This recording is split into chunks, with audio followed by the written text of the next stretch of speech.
Hello friend, আজ আপনাদের Alisha fishing house দেখাবে। পোল রড যার ক্লোজিং লেন্থ হচ্ছে 40 সেন্টিমিটার। দেখতে পাচ্ছেন দর্শক বন্ধুরা, 40 centimetre pole rod, carbon pole rod.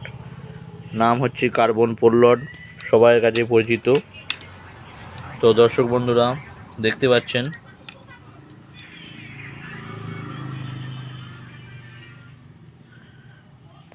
Carbon pole রডটি Alisha fishing হাউসে পেয়ে যাবেন 6 ফুট থেকে 12 ফুট পর্যন্ত সাইজের। তো আপনাদের আমি এটা দেখাচ্ছি 6 ফুটের পোল রড খুলে।